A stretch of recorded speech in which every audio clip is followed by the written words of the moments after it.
মাগো হোলার বাহারা বিয়ের কথা কইলে হোলারে লই চড়ে, আর মাইয়ের বাহারা তো আরো ডাকাইতে গেছে। বিয়ে দিত না, সুন্দর মাইয়া হইলে তো কথাই নেই। আলমপুরের যার মাইয়া সুন্দর, আর ডোনাল্ড ট্রাম্পে তো হেতে শক্তিশালী, হেতে গোলামের যে স্টাইলে সিগারেট মারে, কত গোলামের ভূত। আমার মাইয়াল্লা বিয়ের প্রস্তাব আমি না পাত্তা দেই না। আমার ওয়াইফের সবাই আন্টি ডাকে, আমার অনেক ভালো লাগে। এরকম সিটিং মাইয়ার বাপ বর্তমানে আমার মাহফিলে নাই রে। আতুরা আল্লাহ আর আব্বারে মাইয়ার বারে এমন রহমত দেন যাতে আজ্জা ফজরের আগে আরে বিয়ে করা আল্লাহ। আমিন কসা।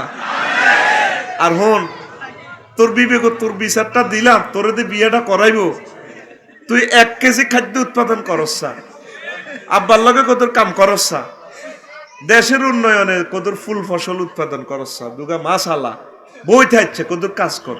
এই 2 হাতে লাড়া ছাড়া করলে যে কাজে করস আল্লাহ তোর রিজিক বাড়াই দিবে ইনশাআল্লাহ। বিদেশে 16-17 ঘন্টা ডিউটি করে, নিজের বাত নিজের না দিকা। আর বাংলাদেশে আইলে বাংলাদেশিরা কেন যে কাজ করে না আমি এটাই বুঝি না। প্রত্যেকে আমরা 2-3 ঘন্টা কাজ করি না। 18 কোটি মানুষ যদি 2 ঘন্টা খাদ্য উৎপাদনে ব্যয় করস, হাজার হাজার কোটি কোটি টন খাদ্য উৎপাদন নেব, কাজ করতো না, ডাং ডাং করে খাইব। আরে বুড়িঘার এত মোটা দাম করে না। ওলা যদি দুগা বিদেশ যায়, হাতের ঠ্যাঙ্গ গুঙ্গুর বাজে, হাতের ঠ্যাঙ্গ গুঙ্গুর বাজে, বুড়িঘা সিগারেট টানে সাগুয়া দোয়ানো 11 পর্যন্ত বইটা রেসলিন ছায়, রেসলিন। সিঙ্গাপুর গেলাম, মেট্রো রেল স্টেশনে বুড়ি অজ্ঞা এ গালের হরতি গুলো দরদ দরদ করি হড়ে, বেয়ে 3 গুজাতি হাঁটে শার্ট প্যান্ট পরি। ওরা তো শার্ট প্যান্ট পরে মহিলা। তা আঙ্গো ওই শানবাগের ইকবালের জিজ্ঞাইলাম আরো বন্ধুরা, ভাই এই বুড়া মানুষটা এটা উন্নত রাষ্ট্র বেড়িতে কাম করে পারে ভাই, এগিয়ে সরকারি বড় অফিসার ছিল, আজারিয়া থাকতো না।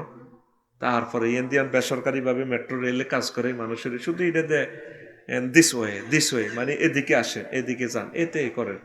আজারগে থাকতো না, এরা প্রত্যেকে কাজ করে। বুড়া গুজাদি এলেছে এনে $200-400 যা হয় এটা দিয়ে মদ খাইবো, আনন্দ উল্লাস করবো, জমা টাকাগুলো রয়ে গেছে।